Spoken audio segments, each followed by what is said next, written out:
Welcome, everyone, to the Good Leadership Podcast. My name is Charles Good, your host. This podcast is designed to provide you with actionable insights and strategies that you can apply from discussing the research of esteemed leadership experts and practitioners to take your leadership to the next level.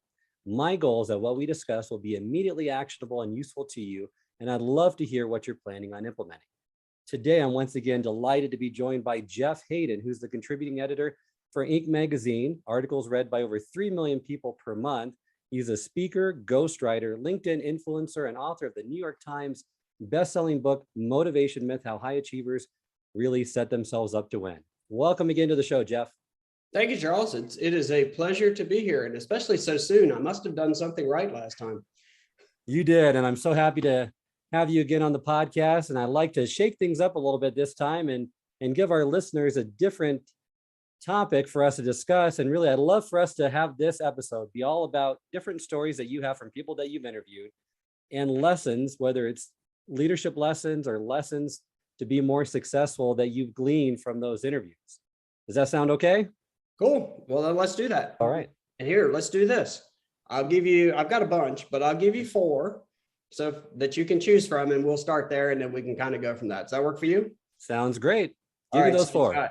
So you can have Mark Cuban, Richard Branson, Hugh Jackman, or let's go with Duff Mckagan, the bass player for Guns N' Roses. So you get to pick which one's first. Let's go with that's a tough choice. Let's go with Mark Cuban, the first one. Who'd you say? Mark Cuban. Let's Cuban. go with that Okay. So my Cuban story, it's been some years ago, and I was at an Inc. live event. It's called GrowCo, and I'm not even sure they do them anymore, but it was in Tennessee, Nashville, and Cuban was there, and he was not going to speak, but he was going to do a Q&A. And he told me backstage that he doesn't do like presentations. He'll only do Q&As because he feels it's more natural. Plus, he doesn't have to prepare. Also, he doesn't want to know the questions ahead of time because he'd rather react, which was interesting how that worked out because he got asked a question that his answer ended up going viral for a while. People can look that up if they want to. So anyway, there's different speakers through the day, and he came into the green room, and that was just like a holding area for people. So he's there. Papa John is there, who for some reason decided he needed 5 bodyguards.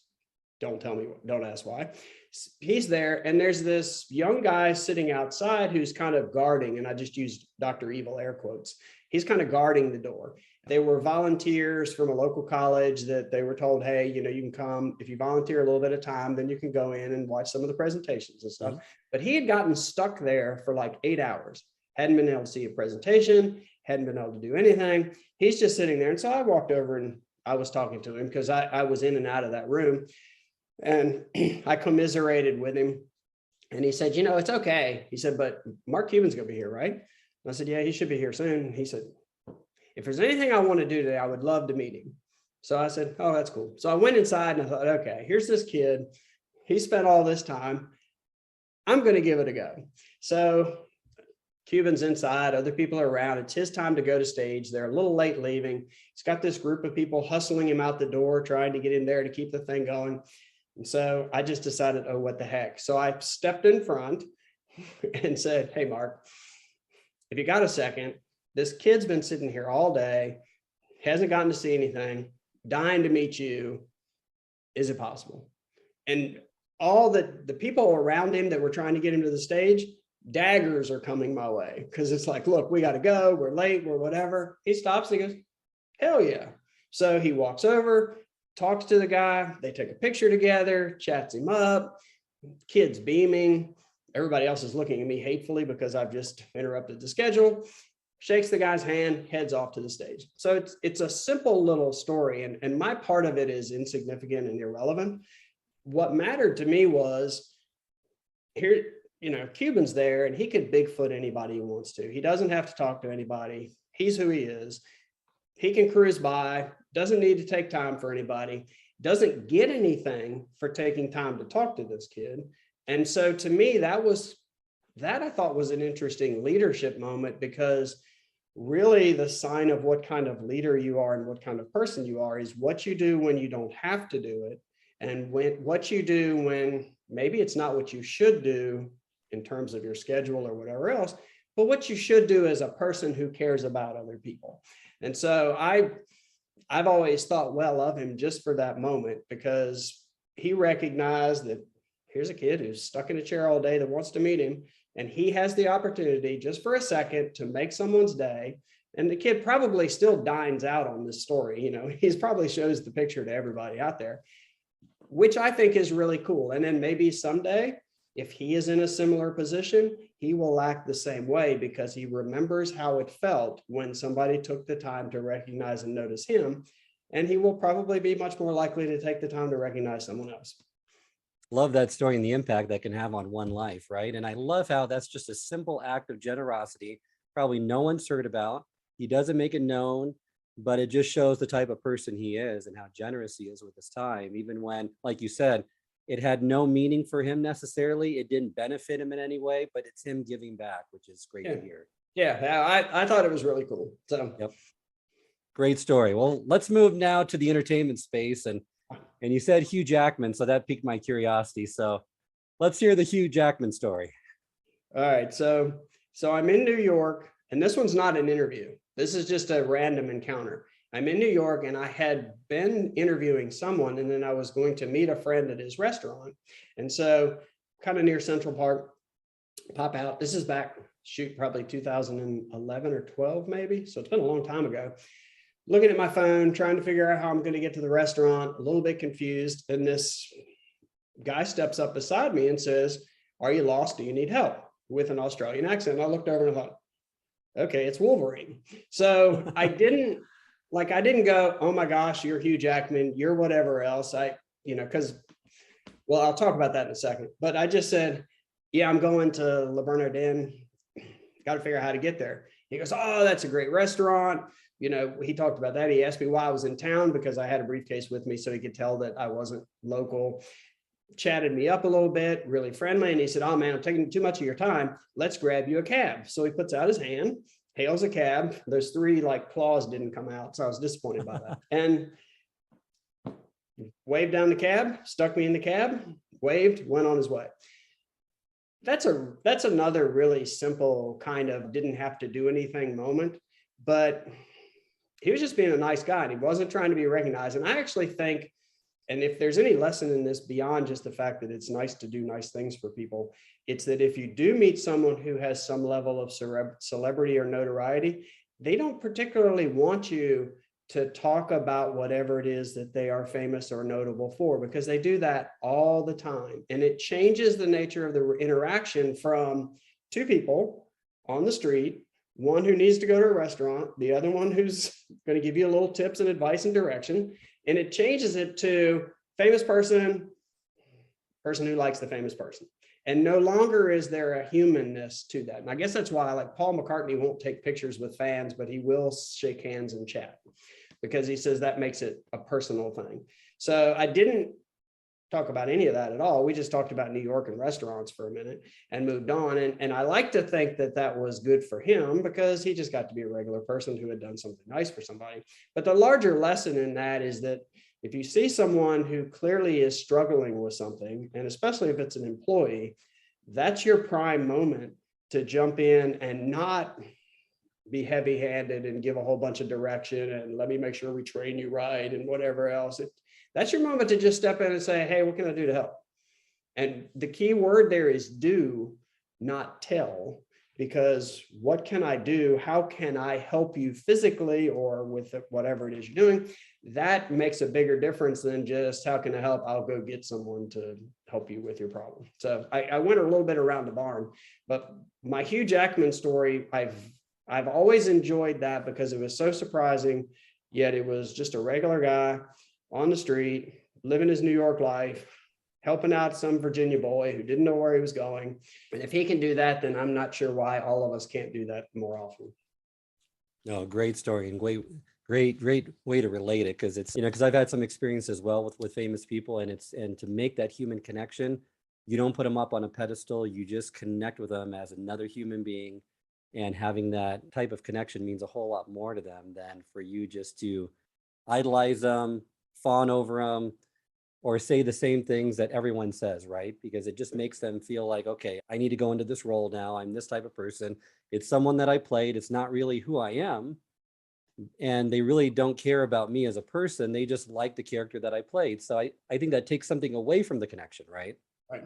And that is only one aspect of them.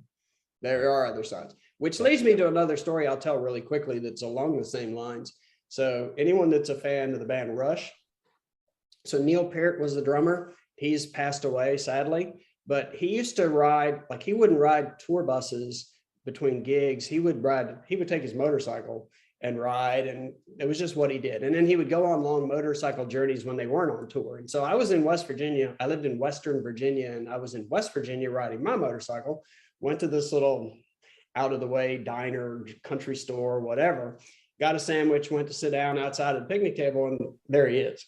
So I thought, oh, okay. So he saw me recognize him, and he was riding kind of a standard motorcycle, a couple saddlebags, kind of a classic touring kind of a thing, but not a gold wing.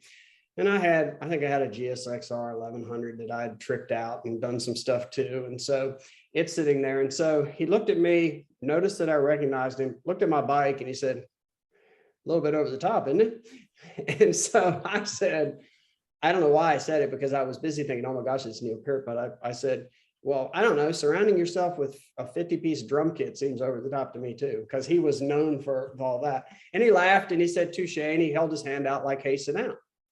So we talked about motorcycles, we talked about rides we'd been on, we talked about traveling, whatever, never talked about music, never talked about any of that stuff. And he seemed to really enjoy talking about what he was out doing, not, I'm Neil Peart from Rush, and let's, what was it like when you made the album 2112? How was that experience? He didn't want any of that. And that was really cool. And actually, I got a lesson from that at the end, because I got up to leave and he was getting up to leave. And he stopped and he turned and he said, you're not going to follow me, are you? And I said, no, why? And he said, well, sometimes people do. And I said, no, you already told me you're heading to Ohio. I'm going to Virginia. Not following you. And he said, that's good. And then he paused for a second and he said, don't follow anybody. Write your own story, be your own hero. Don't follow other people, blaze your own little path. I'm paraphrasing, but I remember thinking, that is pretty cool, because that's what he did. And that is what we should all do. But it made me sad to think that he would go out and ride, and he liked the quiet and the solitude and the adventure of going for rides and traveling for days. And yet people would follow him around and interrupt that. And it was kind of sad, actually. I felt bad about that part of it, which is not the upbeat ending that you maybe were expecting. But the reality of it is, if you want an encounter with a famous person to last, don't talk about what it is that makes them famous. They're not interested, and they're not going to be interested in you. And that's also really true actually on a business level. Yep. Because I've run into people that have, they meet the CEO of the company and they decide that for that one moment, that's their chance to show that they're really smart and really advanced. And, so they ask questions that have more to do with, let me show you that I'm a smart person and I ask smart questions, as opposed to, I would really like the answer. And if it's not a setting where you're supposed to be asking questions, that person just wants to be a person. And then if they have a conversation with you, you might reveal the fact through the conversation naturally that you are a smart person, or that you do have ideas, or that you do whatever else it is. But yeah, don't talk about whatever it is that makes that person famous or notable if you want the conversation to last more than about 10 seconds. Great advice. And that's where I was going with a company, that when you have a chance to talk to the leader, whether it's a CEO of the company or someone that's in the top levels of the company, connect with them on an emotional level, get to know them, establish some rapport. Don't try to tell them how smart you are or how much you know. Usually that's just not going to come across the right way. And it's just better just to treat them as another human being that you want to try to make a connection with, and let it go at that, and don't try too hard, right? Yep. And the easiest thing to do is just ask for advice, but not some general, how can I get promoted?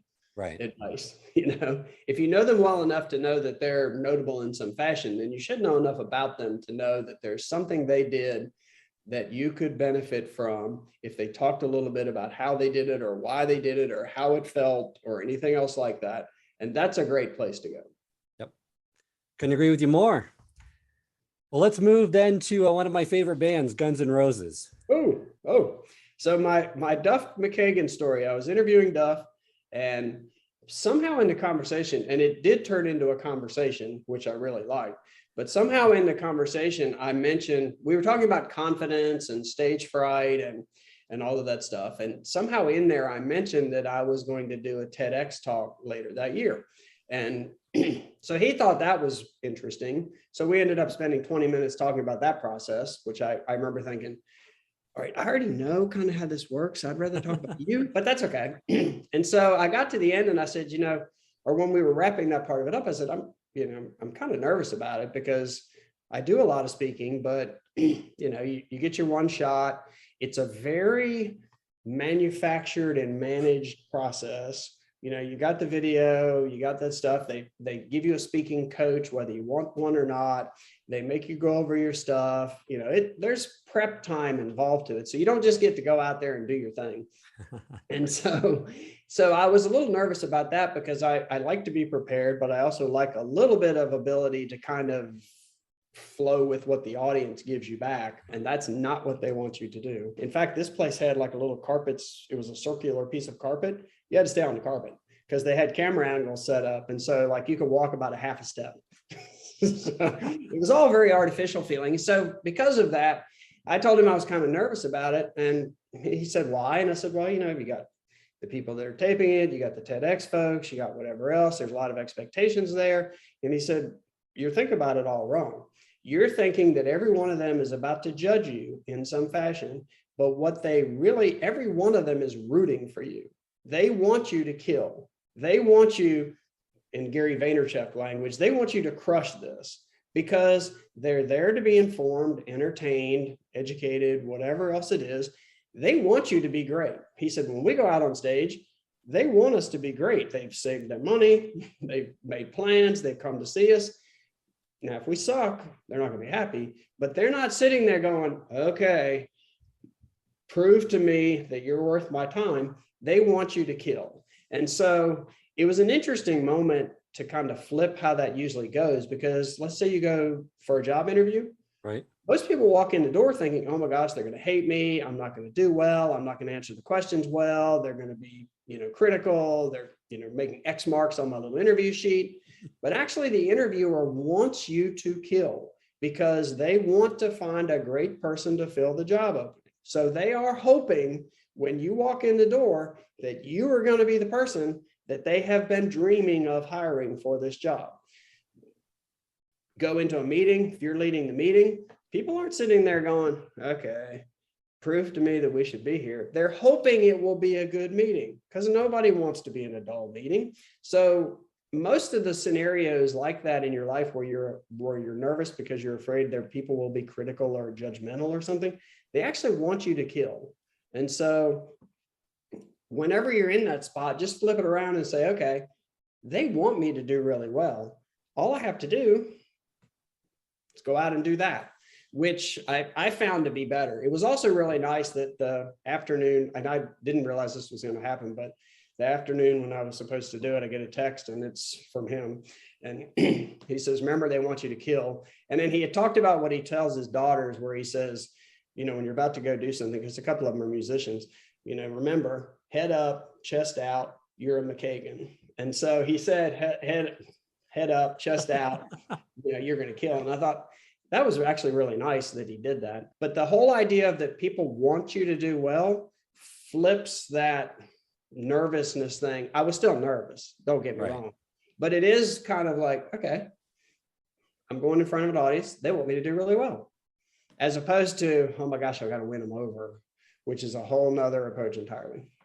That's a great story. And it's a great way to just change that perspective, right? And flip the frame so that you have more confidence going into it. I heard something from Mel Robbins not too long ago that she was just, when she started speaking and whatnot, she got so nervous on stage and she found a way to turn that nervous energy into excitement so that it just built the right type of emotion before she got on stage.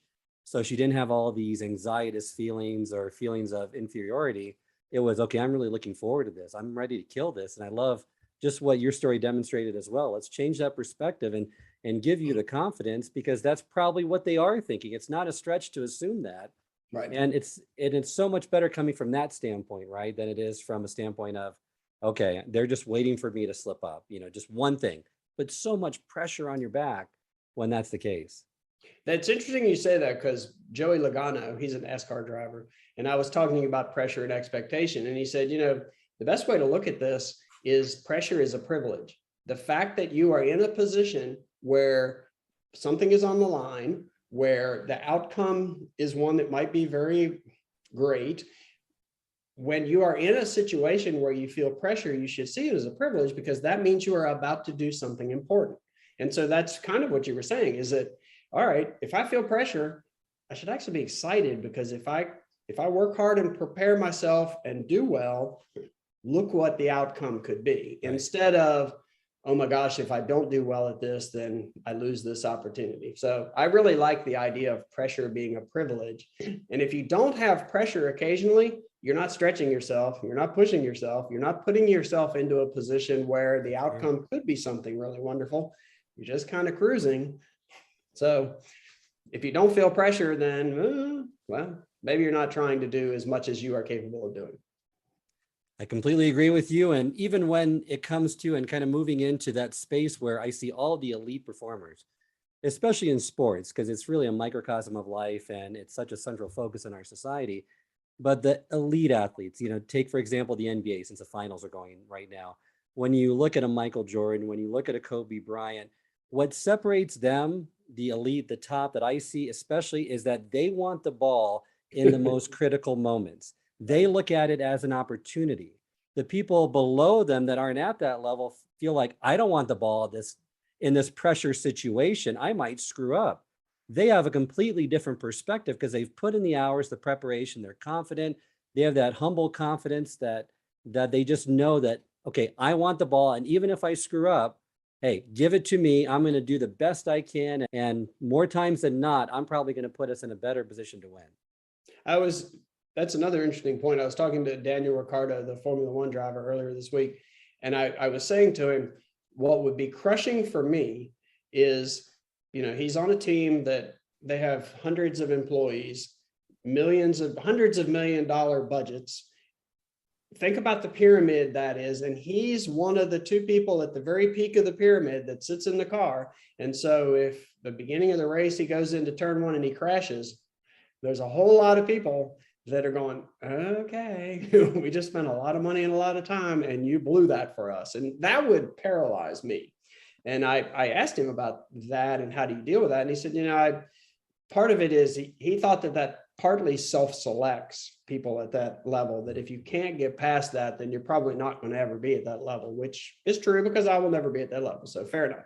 But then also he said he finally realized that in that sport, for you to do well, you have to be right on the edge all the time. And so he realized that he would rather be as close to the edge as possible and occasionally step over and have something bad happen than to ride around safe and not have anything bad happen, but not have the opportunity for all that hard work and investment and all the things that went into him being in the car at that point to actually pay off.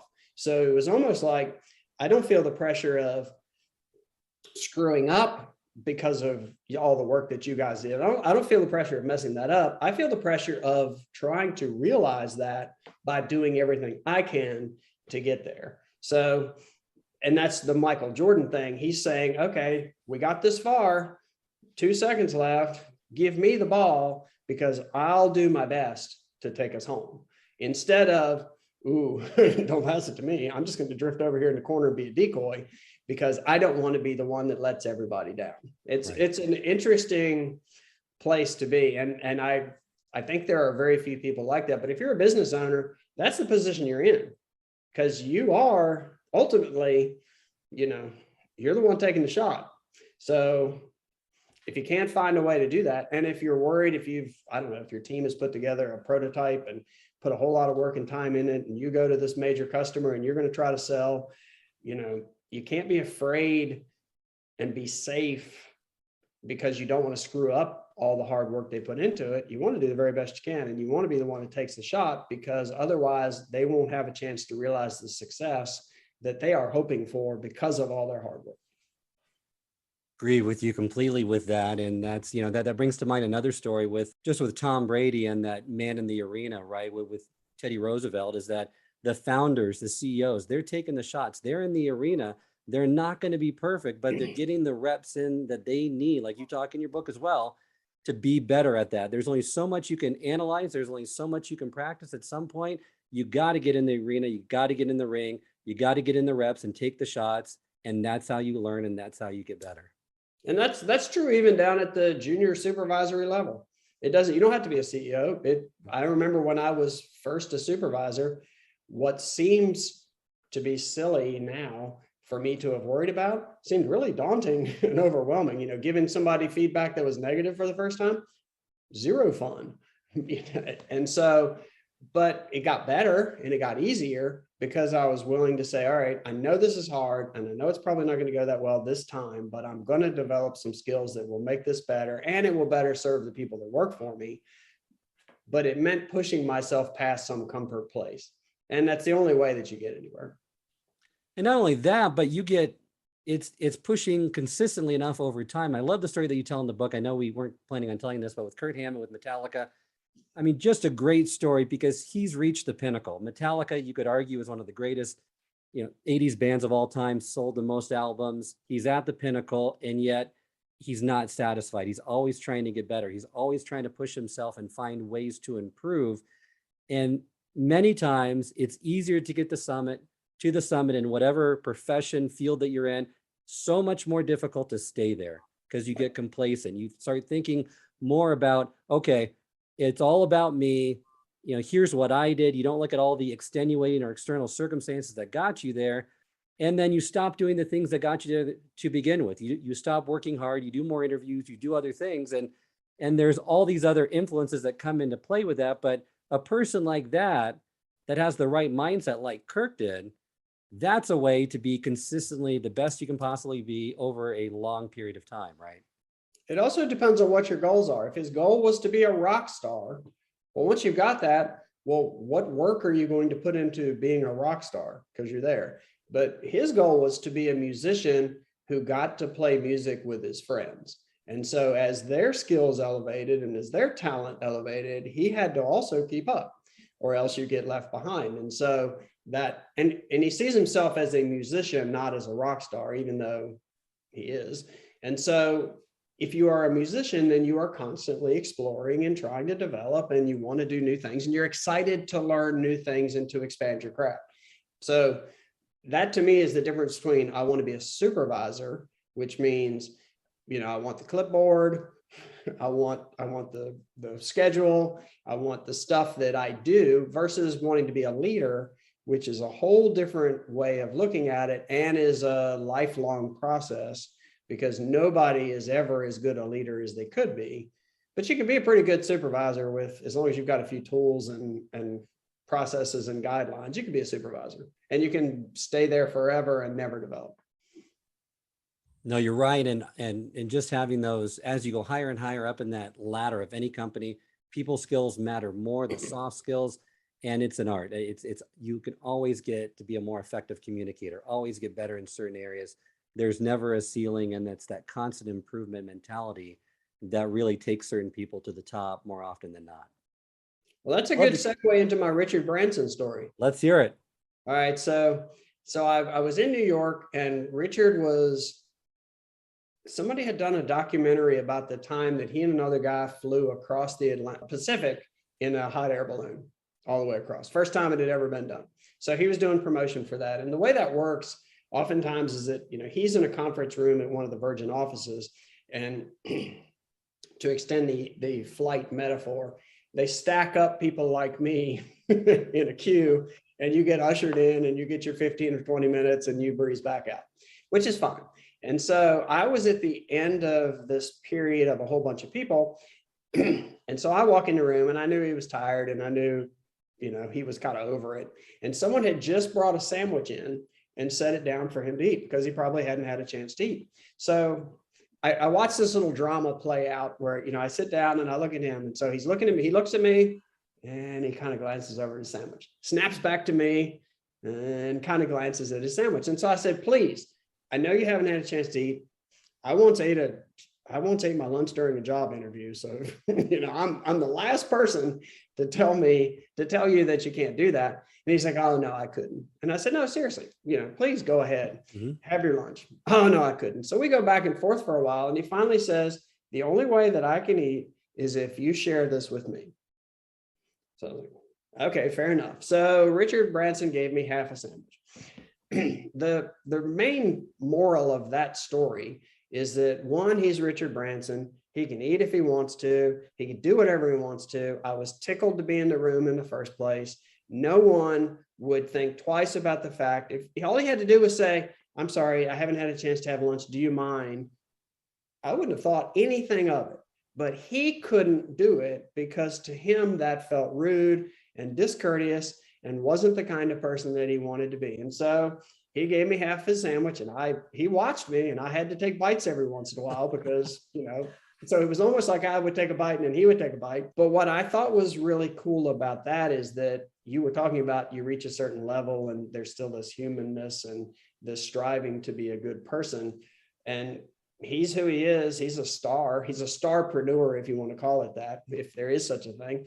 And yet he wasn't going to eat unless I ate with him because that's not the way he was raised and that's not the way he saw himself.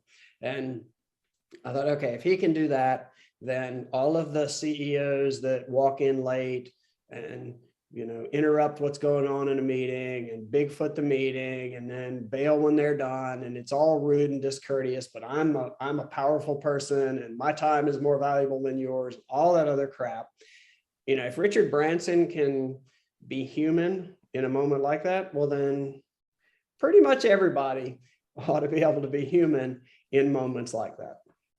Well, and it's connecting with the people in your company, right? And great leaders have that deep connection with employees at all levels. So those individuals likely aren't going to reach that elite status like the Bransons of the world that just don't have that humility, don't have that recognition and generosity of their time, because they wouldn't get to that level to begin with, because people, they aren't connecting in the way they need to. So, but great story. Before we end today, I want to get into the sports world just a little bit. Okay. So love to hear a story about someone you've interviewed that you can draw some lessons from in that arena. It doesn't matter the sport, but just love to kind of touch upon that area, because I know many of our listeners, I'm sure they're sports fans as well. Let's go with two quick ones. Draymond Green, since you talked basketball a little bit ago, the Golden State Warrior. He's also an investor. He owns a bunch of franchises. He does some early stage investing. He's part of a couple of investment funds. Not only is he really smart about it, unlike some people that I interview that have made their money in some other arena and decide to dabble in business, but his whole principle, which I really like, is that he truly takes the I want to be the dumbest person in the room seriously and actively. And so, like he says, I won't go to a meeting if I feel like I'm the smartest or one of the smartest people there, because there's nothing for me to learn. There's no insight I'm going to get from it. There's no perspective I'm going to get from it. I'm not going to be able to offer that to the other people there either. And so why would I do that? So he actively seeks situations where he knows that he will be the dumbest person. And I don't mean just in terms of IQ, but like, I don't know very much about this, or I don't know very much about that. And so I'm going to find people to be in the room that can teach me about that and educate me about that and elevate me so that I move along. And he said, it was hard because, if you're an NBA player with championships, people treat you a certain way. And so it's kind of hard actually to find yourself in situations where you could do that, because they will assume, or at least treat you as if you are a special, wonderful figure, which he is in basketball, but is trying to become in business and investing. And so I really like that. Well said, Jeff. And thank you again for being a part of this podcast. As we reach the end of this episode, love to just give a call to action to those listeners. We shared a lot of great stories, all have leadership lessons. Is there one or two lessons that you want to leave with our listeners that they can get started with that really kind of connect back to those stories? I don't know if it connects very well, but it just struck me, so I'm going to go with it. Great. And I guess it does connect back because a couple of times I've been asked questions that surprised me by people. And typically I was surprised because I could tell that they were asking a question, but there was an unasked question behind it. So, and that will happen oftentimes if you're in a leadership position. So an employee might come in and say, hey, do you think I should take, or do you think I should pursue this degree? Or do you think I should try to get this training opportunity? They're asking that, but what they're really saying is, do you see me as someone who has promotion potential? And if I work hard, or if I take on extra responsibility, or if I gain some other skills, is that going to help me? That's the unasked question that's underneath it. And so if you think about your interactions with people on a daily basis, especially if you're in a leadership position or you're farther up the hierarchy, people will ask you a question, but oftentimes there's an unasked one behind it. And so take a second and think, okay, I can answer this, or I can recognize that there's some hope or dream or insecurity or something, some other agenda, whatever it may be, there's something underneath of that I can also address that might make a difference for that person, especially if it's something that they never would have asked overtly, but that you can answer for them that will make them walk away feeling a little more hopeful, a little more motivated, a little more inspired, a little more connected, whatever it might be. So it's not really from my interviews, but that is one that I just thought of, is think about the unasked question and try to answer that one too. So good. The interview today, so many points. Love how you ended it. Go the extra mile, help them out, give them some hope, some confidence, some praise, appreciation. No one gets that enough. I've never heard of an employee say, I just am too appreciated at my job, or get too much praise. Find ways to do that, because we're so critical and judgmental a lot of the time and have this negative perspective that you would be amazed what more you can get out of your employees if you just adopt that mentality and mindset more. So thank you so much, Jeff, for being a part of another episode with me. You are welcome. It is my pleasure. Thank you. And this concludes this episode of the Good Leadership Podcast. If you like what you heard today, please share this episode with your colleagues, friends, and anyone else who might have found this valuable. If you'd like to subscribe, this podcast can be found both on Apple and Spotify, and can also be accessed on the Institute for Management Studies website at ims-online.com. And until next time, remember, it's not what you know, but what you do consistently that makes a difference.